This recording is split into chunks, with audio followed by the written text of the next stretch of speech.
David sat in the dim glow of his room, surrounded by the familiar clutter of personal and work-related paraphernalia. The room was quiet, save for the soft hum of the computer and the occasional distant sounds of traffic outside. It was late, and the house lay in silence, with Sarah already asleep upstairs. David's eyes, however, were wide awake, intently fixed on the glowing screen of Sarah's iPad that lay amidst the scattered papers on his desk. He scrolled through the digital debris of his wife's life. Photos, messages, notes. Each swipe brought him closer to the unraveling of the life he had known. Then he found it, a series of photos that felt like a punch to the gut.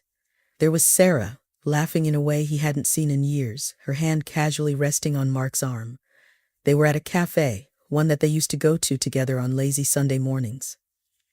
Another photo showed them at a park, her head thrown back in laughter, clearly at ease and in the moment with Mark.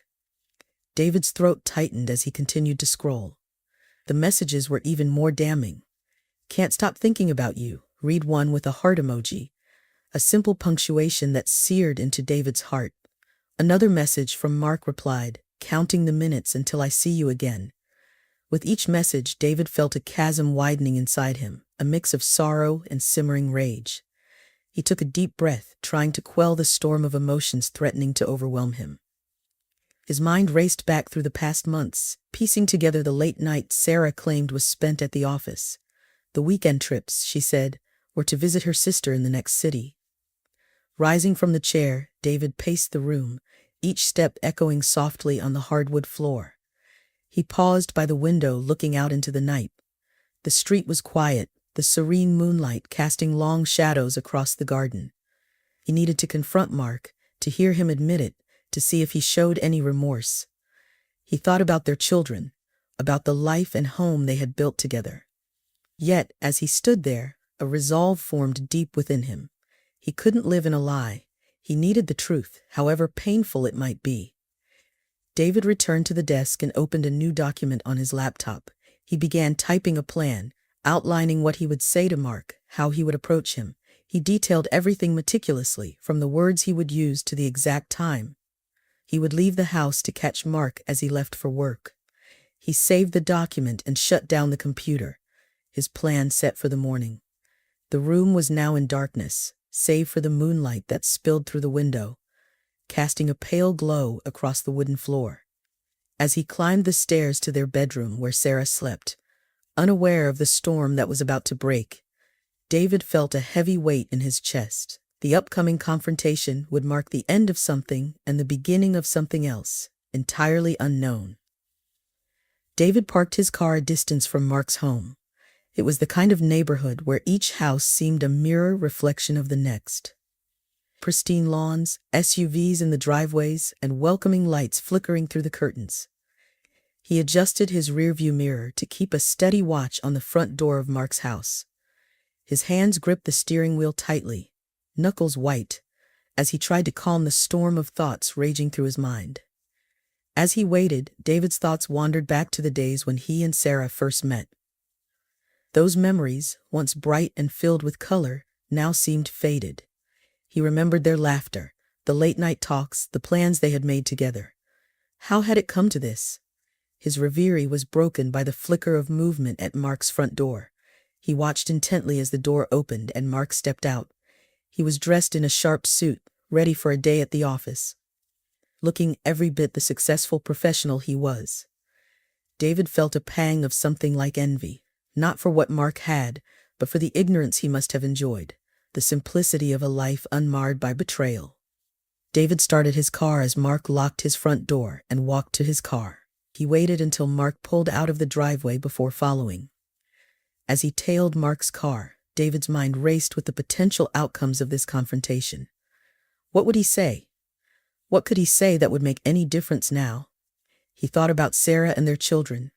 What would this revelation do to them? Was he ready to upend their lives, to shatter their world? But then, hadn't Sarah already done that? He wrestled with his conscience, with the fury and the hurt and the betrayal that knotted his stomach. As Mark's car signaled and turned into the parking-fronted office building, David felt his resolve harden. Today he would face the man who had invaded his life, his home, his marriage. He would demand answers. David parked his car a few rows back from where Mark had parked. He watched as Mark entered the building, his stride confident and untroubled. David took a deep breath, feeling the weight of the moment upon him. "Let's do this," he muttered to his reflection, a mix of determination and fear lacing his voice. He stepped out of the car, the cool morning air a sharp contrast to the warmth inside. His heart was pounding as he crossed the parking lot, his steps echoing slightly on the asphalt. Each step felt heavier than the last, laden with the gravity of what he was about to do. David's heart raced as he navigated the sleek corridors of Mark's office building, his footsteps muffled by the thick carpet that lined the floor. He passed a few early risers, their curious glances brushing over him as they sensed the tension in his purposeful stride. He found Mark's office near the end of a long hallway. The glass door was partially open, revealing Mark seated behind a large, tidy desk engrossed in his computer screen. Without a second thought, David pushed the door open and stepped inside. Mark looked up, his expression shifting from surprise to confusion. "David, can I help you?" he stammered, rising from his chair. "Answer me," David replied tersely, his voice steady despite the turmoil inside him. He closed the door behind him, clicking the lock into place with a soft, definitive sound. "Look, if this is about the project bid, I can assure you everything's on track," Mark began, attempting to veil his nervousness with a return to professionalism. "This isn't about any project," David cut him off, his eyes locked onto Mark's. "This is personal, about Sarah." The color drained from Mark's face. He sank back into his chair, his facade crumbling. "David, I think you've got the wrong idea." "Cut the crap, Mark," David's voice rose, laced with anger and betrayal. "I've seen the messages. I know all about the two of you. How long has it been going on?" Mark's mouth opened, then closed, his usual composure shattered by the accusation. He looked away, unable to meet David's gaze. "It's not what you think," he muttered, his voice barely audible. "Not what I think?" David laughed bitterly. "I think my wife is having an affair with you, Mark. That's not an interpretation. That's a fact. Now, I want to know how long." Mark ran a hand through his hair, sighing deeply. "Since the company retreat last spring," he confessed, his voice resigned. "It didn't mean anything, David. It was a mistake." "A mistake?" David's voice cracked, a mix of rage and pain. "You call destroying a family a mistake?" "We never meant to hurt anyone," Mark said weakly, looking up now, his eyes filled with regret. David shook his head, scoffing at the feeble excuse. "You should have thought of that before you started sneaking around with my wife." His hands clenched into fists at his sides. "Does Sarah know you're calling it a mistake? Is that what she is to you?" Mark winced, his discomfort evident. "That's not what I meant. It's complicated, David." "Complicated," David repeated, the word tasting bitter. He took a deep breath, trying to calm the storm of emotions. "What I need from you now is the truth, all of it, every detail." Mark nodded slowly, realizing the futility of further resistance. "Okay," he agreed, his voice steadier now. "I'll tell you everything you want to know." For the next hour, David listened as Mark recounted the details of the affair. Each word was a blow, but David needed the truth, no matter how painful. As Mark spoke, David took notes, his earlier practice turning into a lifeline that kept him anchored in the harsh reality of the moment. When Mark finished, David stood up, his body stiff from the tension. "Thank you for being honest at least," he said, though the words felt hollow. He turned to leave, then paused at the door, his hand on the knob. "Just so you know, I'm filing for divorce and Sarah will know everything." Mark nodded, his face pale and drawn. "I'm truly sorry, David." David didn't respond. He left the office, the click of the closing door echoing slightly in the quiet corridor. David drove back from Mark's office, the weight of the morning's revelations sitting heavy in his chest. His mind raced as he navigated the familiar streets, now blurred by the turmoil of his emotions. Driveway of their home, the sight of the house brought a sudden tightness to his throat. He sat in the car for a moment, gathering his strength, the engine's soft idle a stark contrast to the storm raging within him. Stepping inside, the house was unnaturally quiet. The usual sounds of life were absent, replaced by stifling silence that seemed to echo his own heart's quiet breaking. He found Sarah in the kitchen, standing by the window with a cup of coffee in her hand, lost in thought. Sarah turned as he entered, her face registering surprise that quickly morphed into concern. "David, you're home early? Is everything all right?" David's eyes searched hers, looking for the woman he thought he knew, the partner he had loved. But in their depths, he found only a stranger's gaze looking back at him. He closed the distance between them, his steps measured, his voice calm despite the turmoil inside. "We need to talk." Sarah's face paled, perhaps guessing the nature of the conversation to come. She set her coffee down, her hands visibly shaking. "What's wrong, David?" He took a deep breath, the weight of his next words anchoring him to the spot. "I spoke to Mark today." He began watching her reaction closely. Her eyes widened, fear flashing through them before she could compose herself. "David, I know about the affair, Sarah." David interrupted, his voice firm, cutting off her attempt to explain. "I've seen the messages. Mark confirmed everything." The color drained from Sarah's face as she absorbed his words. She sank into a chair, her posture deflated, the fight seeming to go out of her. "David, I'm so sorry," she whispered, her voice trembling. "I never wanted to hurt you." David's heart ached with a mix of anger and sorrow. "How could you do this to us, to our family?" he asked, his voice breaking with the weight of his pain. Sarah's eyes filled with tears, her usual poise crumbling under the burden of her guilt. "I don't know, David. It was a mistake. I was lost, and I made a terrible choice." David shook his head, the finality of the situation settling in. A mistake that lasted for months? He pulled the divorce papers from his bag, the documents a tangible symbol of the rift between them. "I can't just overlook this, Sarah. I can't trust you anymore." Sarah reached out to him, her hand trembling. "Please, can't we try to work this out for the kids?" David stepped back, avoiding her touch. "I think it's beyond that now. I need you to look at these." He placed the divorce papers on the table in front of her, each page a closing chapter of their shared life. Sarah picked up the papers, her hands shaking as she turned over the pages. The reality of their situation spelled out in stark legal terms seemed to hit her all at once. "So this is it?" she asked, her voice a mix of resignation and disbelief. "This is it," David confirmed, his own voice hollow with the realization. "I'll always care about you, Sarah, but I can't stay with you, not after this." The room filled with a heavy silence, the kind that suffocates and binds. David watched as Sarah slowly nodded, accepting the inevitable even as tears streamed down her cheeks. "I'll find somewhere to go," she said finally, a quiet resignation in her voice. David nodded, feeling a surge of sorrow for the loss of what they had once had. "I think that's for the best."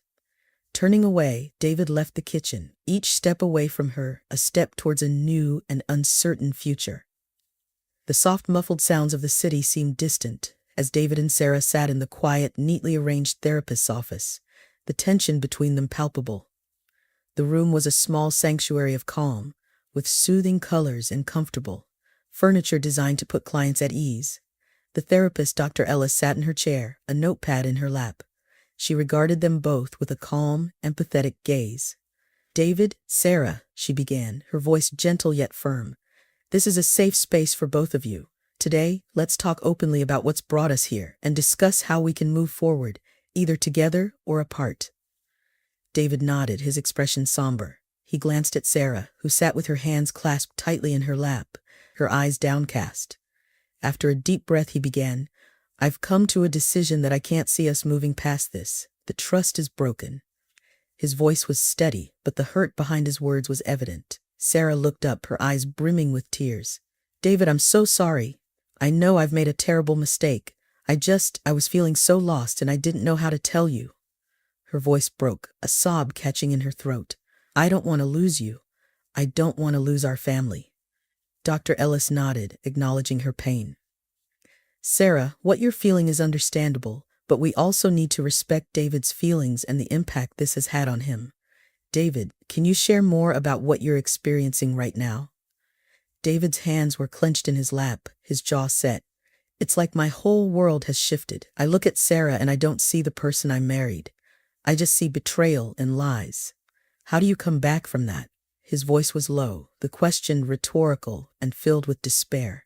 Dr. Ellis addressed them both. "Rebuilding trust is a long process and it's not guaranteed. It requires full transparency and commitment from both parties. Sarah, are you prepared to undertake this process, knowing that the outcome isn't certain? Sarah nodded vigorously, wiping her eyes. Yes, I'll do anything. I just need a chance to prove that I can be the person David deserves. Dr. Ellis turned to David. And David, do you feel there's a part of you that can work towards forgiveness? It's okay if you're not there yet. These feelings can be very complex. David sighed, a sound of weariness and contemplation. I don't know if I can. Right now I can't see past the pain. I need time to heal, and I think we need space to evaluate our lives and what we really want. Dr. Ellis wrote something down in her notepad, then looked up. That's a fair request. Taking some time apart could provide the clarity you both need. In the meantime, I recommend we continue these sessions individually. It will give you both a chance to explore your feelings and decide what you truly need without pressure. Sarah turned to David, reaching out her hand tentatively. Can we at least try to handle this gracefully? For the kids, they love us both, and no matter what happens, I want us to co-parent effectively. David looked at her hand, and after a moment, he took it. For the kids, he agreed softly. We can agree on that. David and Sarah left the office together, the atmosphere between them slightly eased, but still laden with the uncertainty of their future. The cafe buzzed with the low hum of other conversations. But to David, across from him sat Anna, her eyes wide with a mixture of shock and anticipation, unaware of the devastating news she was about to receive. He cleared his throat, his voice barely above a whisper. Anna, I have something important to tell you about Mark, he began, his hands trembling slightly as he set down the coffee cup. Anna leaned forward, her face a mask of concern. What is it, David? Is everything okay with him? Her voice was laced with worry, not yet touching the edge of suspicion. It's about Mark and my wife Sarah. David paused, searching for the strength to continue. They've been having an affair. The words hung heavy in the air, Anna's face drained of color, her hands clutching at the table for support. An affair? With Sarah? Her voice cracked, disbelief and hurt flashing across her features. Yes, David continued, his own heart aching as he watched the pain he had inflicted. I found out a few months ago and confirmed everything recently. I thought you should know.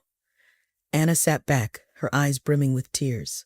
How long? She managed to ask, her voice a strained whisper. Several months at least. I'm so sorry, Anna. The conversation that followed was a blur of emotions. Anna fluctuated between anger, shock, and profound sadness. Meanwhile, across town in the house they once called a home, Sarah was packing her belongings into boxes. The atmosphere was thick with tension as David arrived. Their interactions were minimal, charged with the electric buzz of unspoken words and suppressed emotions. I'll be staying at my sister's, Sarah said, her voice devoid of warmth. You can have the house until we figure out what to do with it. David nodded, unable to meet her eyes. Thank you, he replied, his voice hollow. I'll take care of the utilities and everything until things are settled. Later that day, David met with his lawyer to discuss the logistics of the divorce. The legalities were cold, clinical, and yet each signature felt like signing away part of his soul. His phone buzzed a message from Anna. Can we meet again someday? There's a lot I need to understand. David stared at the screen for a long moment before replying, Yes, of course, anytime you need. Many weeks later, David met Anna again at the coffee. Thank you for meeting me again, Anna. David began, his voice low and earnest. I know this isn't easy. Anna looked up, her eyes searching his. I needed to understand more, David. I needed to hear it all from someone who knows the pain. David nodded, understanding the gravity of her quest for truth. Ask me anything, Anna. I'm here to help however I can. How did you find out? Anna's voice was steady now, a sign of her resolve to face the harsh realities. David recounted the discovery, from the first suspicions to finding undeniable evidence on Sarah's iPad. He spoke of the sleepless nights and the overwhelming sense of betrayal, his words echoing the very pain Anna was experiencing. And you confronted Mark? Anna's question was pointed, her need for details palpable. Yes, I did. David described the confrontation, how Mark had initially denied everything, but eventually confessed when faced with the irrefutable evidence. It was one of the hardest things I've ever done. Anna listened intently, her face a mask of mixed emotions. Anger, sadness, betrayal. What did he say about us? About his family. Her voice cracked slightly on the last word. He didn't say much about his personal feelings. It was more about the affair itself. I got the impression he was lost, maybe even regretful, but it doesn't excuse anything. The conversation paused as a waiter approached to refill their coffees. Anna stared into the dark liquid as if it held answers, then looked up at David with a determined glint in her eye. David, how do you cope? Knowing everything, living with the images and messages? It's not easy, David admitted. Every day is a struggle, but being honest with myself, seeking support from friends, therapy, it all helps a bit. You're not alone in this, Anna. Anna nodded, taking in his advice. I've been thinking a lot about what to do next. About Mark and me. She paused, taking a deep breath. I can't see a way forward with him, not after this betrayal. David reached across the table, offering a supportive hand. Whatever decision you make, ensure it's one that's best for you and your children. You deserve happiness, Anna. You deserve trust and loyalty. I know, Anna said softly, her decision seeming to solidify with his words. I think it's time I confronted Mark. I need to hear it from him, and I need to see if there's any remorse, any part of him that regrets what he did. David nodded. If you need someone there, I'm here. Just say the word. Months had passed since David and Sarah had decided to live separately. The house felt emptier, the silence more profound. It was in the daily routines of caring for their two children, taking them to school, preparing meals, and tending to their evening stories, that David found a semblance of normalcy, a life still worth living despite the heartbreak. It was on a cool autumn evening that Sarah came to visit. She watched as David and the children played in the backyard, a soft smile touching her lips, a sight that had become rare in the last few months. The laughter, the innocent joy of their children playing without a care, seemed to bridge the gap that had grown between them. As the sun began to set, casting a golden glow over the backyard, Sarah approached David, who was raking leaves into a pile. The children were busy throwing handfuls into the air, their laughter echoing through the crisp air. David? Sarah began, her voice hesitant. Can we talk for a moment? David nodded, leaning the rake against a tree. Of course, he said, guiding her to a bench at the edge of the garden. The children continued their play, oblivious to the serious conversation about to unfold. I've been doing a lot of thinking, Sarah started, folding her hands in her lap. About us, about everything that's happened. I know I've made terrible mistakes, ones I deeply regret. David listened, his expression unreadable, a guarded wall still in place around his heart. I've been seeing a therapist, Sarah continued. It's helped me understand a lot about myself, about why I did the things I did. It's no excuse, but I'm learning to be better. David nodded slowly, a response Sarah took as a cue to go on.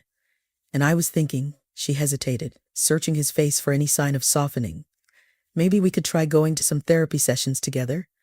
Not to rush back into how things were, but to understand, to heal together, for our sake and for the kids.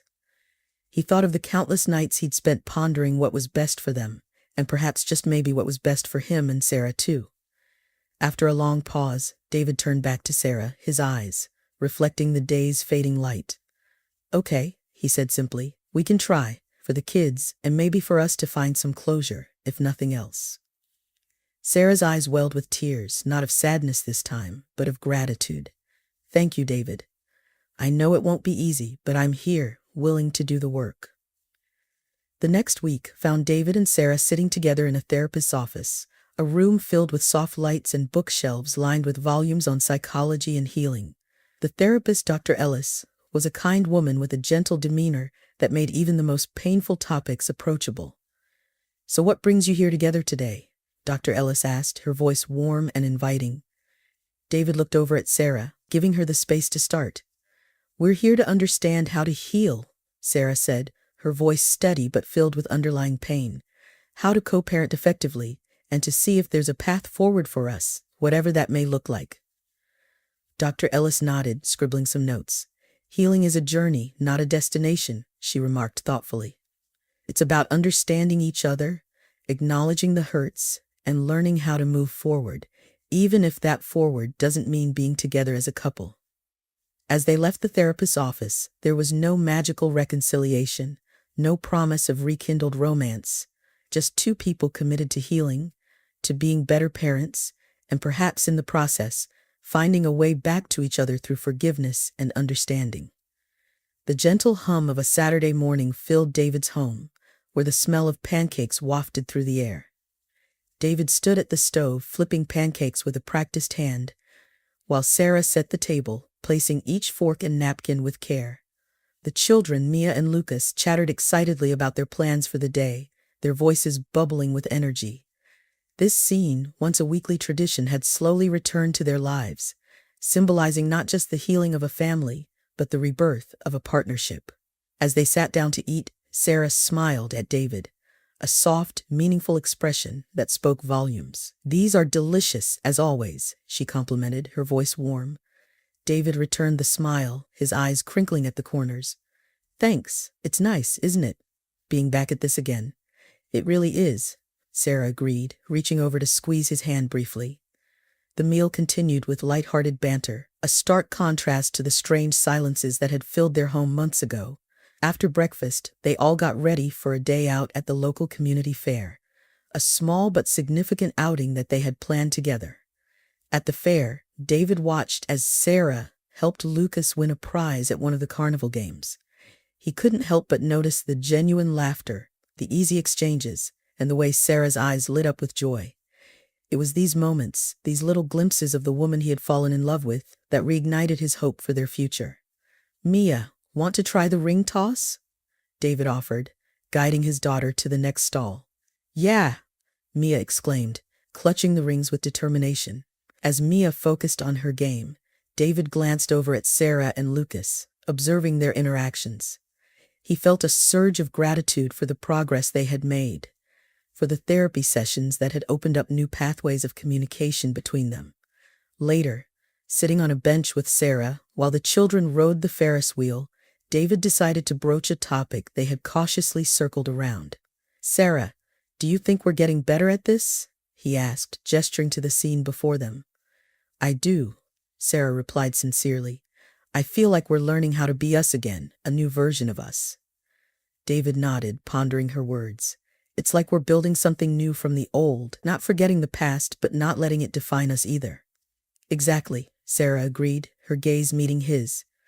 "And every day, it feels a little more right." The conversation shifted to planning their daughter's upcoming birthday party, a task they now tackled together with enthusiasm. They discussed themes, guest lists, and decorations, each decision made through a lens of cooperation and mutual respect. Over the next few weeks, David and Sarah continued to cultivate their relationship. They established new routines, such as evening walks after dinner and weekly date nights, where they could reconnect as a couple, not just as co-parents. They learned to express their needs and desires more openly, discussing everything from household responsibilities to personal boundaries. One evening, as they walked through the quiet streets of their neighborhood, David took a deep breath, the cool air refreshing against his skin. "Sarah, I've been thinking about how far we've come," he began, his voice steady but filled with emotion. Sarah looked at him, her expression attentive. "I've been thinking about that a lot too," she admitted. "I know we've had our ups and downs," David continued, "and there might be more ahead, but I feel hopeful. I feel like we're turning a corner." Sarah reached for his hand, intertwining her fingers with his. "I feel the same way," she said, her voice thick with emotion. "I'm grateful for every day we get to try again, for every small step forward." The road to rebuilding trust was long and winding, but for the first time in a long time, they both felt equipped to travel it together, guided by the renewed promise of their commitment to each other and their family. The morning sun cast a golden hue over the sandy beach as the waves lapped gently at the shore. David, Sarah, and their children, Mia and Lucas, had arrived at their seaside destination late the previous evening. The air was filled with the fresh, salty scent of the ocean, and the rhythmic sound of the surf was soothing, almost healing in its consistency. David stood on the balcony of their rented beach house, coffee in hand, watching his family on the sand below. Mia was building a sandcastle, her concentration palpable, while Lucas darted around the beach chasing seagulls with the carefree enthusiasm only a child could muster. Sarah was nearby, occasionally helping Mia with the sandcastle, her laughter carrying on the breeze up to David. Sarah looked up and caught David's gaze from the balcony. She waved, a wide smile spreading across her face, and gestured for him to join them. Setting down his coffee, David took the stairs 2 at a time, eager to join his family on the beach. As he reached the sand, Lucas ran up to him, his small hands coated in sand. "Dad, come see the castle we built. You got to see the moat." His excitement was infectious, and David allowed himself to be pulled toward the burgeoning sand structure. "It's quite the fortress," David commented, ruffling Lucas's hair. "Looks nearly invincible." Sarah stood up, brushing the sand from her hands. "It needs a flag," she said, looking toward David. "Think you can help with that?" "Absolutely," David replied, smiling warmly at her. The simple exchange, light and devoid of the heavy undertones of their past conversations, felt like a breath of fresh air. They spent the morning by the ocean, playing and laughing as a family. At lunchtime, they returned to the beach house, where they prepared a meal together. The kitchen was filled with the sounds of their children's chatter and the easy, comfortable silence between him and Sarah. After lunch, as Mia and Lucas settled down for a nap, David and Sarah took a walk along the beach. The shoreline was more deserted here, giving them privacy. Sarah slipped her hand into David's as they walked. "This feels like a new beginning, doesn't it?" she mused, watching the horizon where the sea met the sky. "It does," David agreed. "I didn't think we could get here, not after everything." "Neither did I," Sarah admitted. "But I'm glad we did. I'm glad we didn't give up on us." David stopped walking, turning to face her. "There were times I wasn't sure we were doing the right thing, trying again. But seeing you, the kids, us like this, it's more than I hoped for." Sarah reached up to touch his cheek, her expression tender. "We've learned a lot about each other, about ourselves. It wasn't just about getting back together. It was about growing together, even through the pain." David nodded, pulling her into a gentle embrace. "I know we have more challenges ahead, but I think we're better equipped to handle them now, together." They stood there for a long moment, holding each other, listening to the rhythmic sound of the waves. The ocean seemed vast, but not as vast as the journey they had undertaken to mend their fractured bonds. As they resumed their walk, the future seemed less daunting. David knew the path of reconciliation would continue to require effort and understanding. But as he looked at Sarah, he felt a certainty that they were on the right path. That night, as they sat together watching the sunset, the vibrant colors reflecting off the water, David felt a peace he hadn't experienced in years. The vacation had not just served as a break from their everyday lives. It had symbolized their renewed commitment to each other and their family.